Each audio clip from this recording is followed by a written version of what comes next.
you dealing with a narcissist and feeling like you're dealing with a lot of clutter because of a trauma response? I'm going to tell you more about that in this video.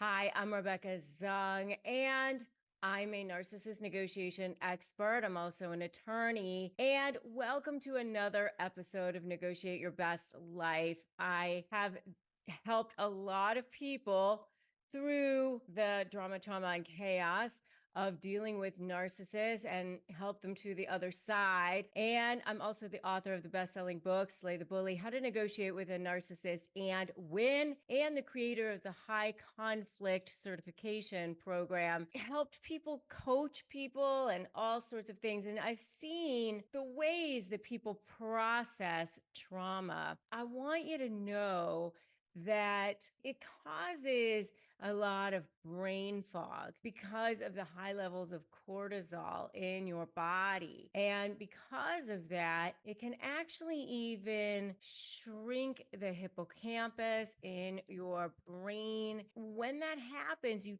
can't think clearly. It causes issues with your short-term memory because you're literally in this survival mode constantly. It's actually a physiological reaction in your body. When that happens, it's almost like a soldier who's been at war, who's just constantly in this vigilant state of, I need to survive. I need to survive. And when you're in that state, first of all, it's difficult to be negotiating. So when I have seen people come to the negotiation table, it's difficult to get people into a state of, how can I think clearly enough to think about what it is that I want? You know, with my SLAY methodology, it's strategy, leverage, anticipate, and you. So let's think of a strategy. Let's think of a vision. Where is it that you want to go? What is it that you want? What is it that you want long term? What is it that you want for your life? Many times people can't even think that far because it's like, I can't even think of today because of all the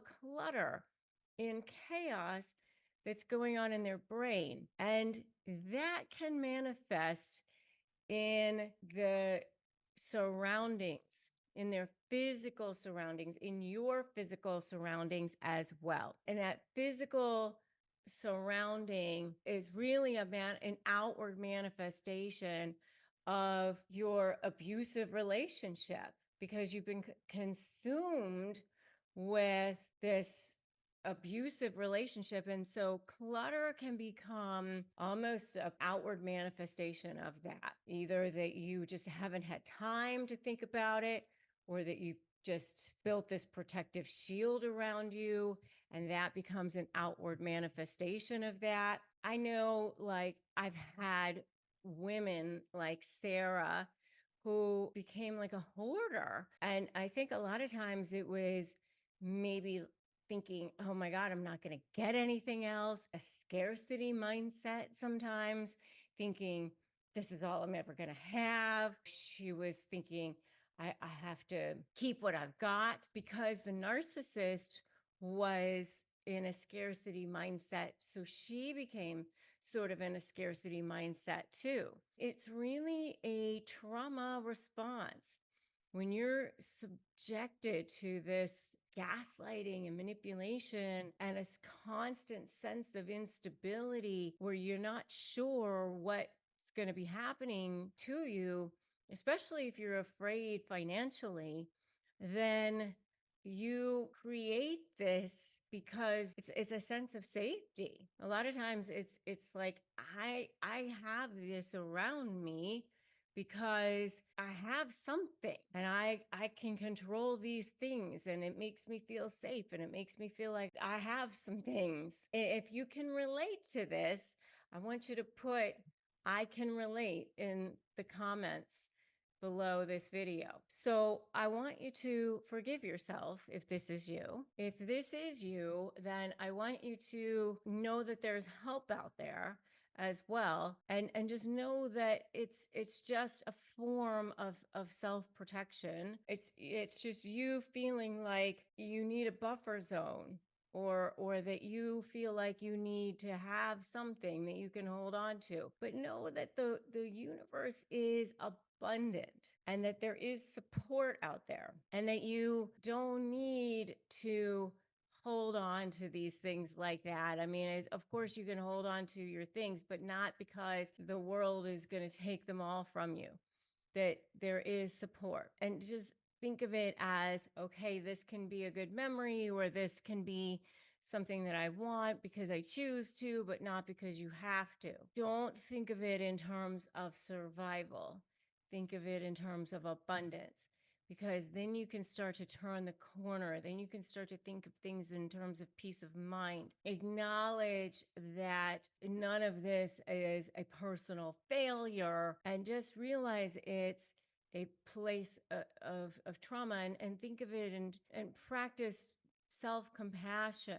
Navigate this as a place of, okay, I can heal, and take small steps toward healing. If you can break it down into manageable tasks and say, okay, for today, I'm going to maybe clean one part of this, or maybe seek support from a trusted friend to help you with some guidance around it, or I can take a small step toward this part of it, or some kind of small goals for yourself that seem manageable, so that you don't feel like it's something that is overwhelming for you, something that you have some support around, and that is something that you feel good about, something that you feel supported in. Because I think that if you can reclaim your space in a way that gives you peace, and where you still feel like you have control, that will be the best way for you. We do have a private Facebook group where you can join. It is Narcissist Negotiators with Rebecca Zung. I highly recommend that you join my free private Facebook group. Grab my free Crush My Negotiation Prep Playbook at winmynegotiation.com. Definitely do that as well. If you like this video, give it a like, give it a share as well. Remember that you are not alone in your struggle.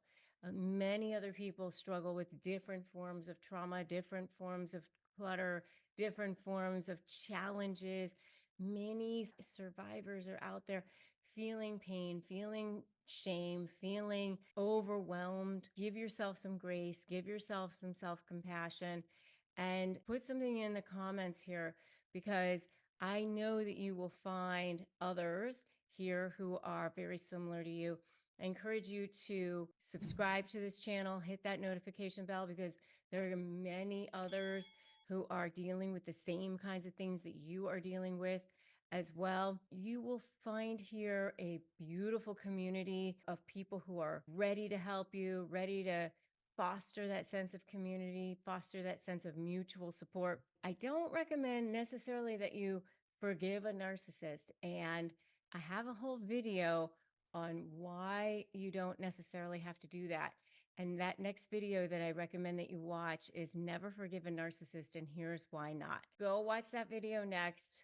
Remember that today's a great day to start negotiating your best life.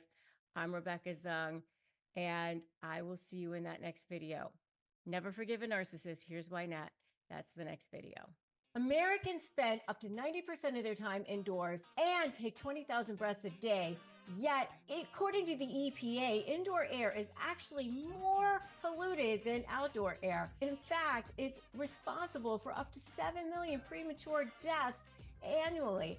And I know for us, we have had issues with asthma. My daughter has struggled with asthma. And that's why we're so excited to find Air Doctor. Air Doctor has captured the attention of huge media outlets such as CNN, Money, ABC, and more. And it filters out 99.9% of dangerous contaminants and allergens such as pollen, pet dander, dust mites, and mold, and even bacteria and viruses. So your lungs don't have to do all of that extra work. So right now, Air Doctor also comes with a 30-day money-back guarantee.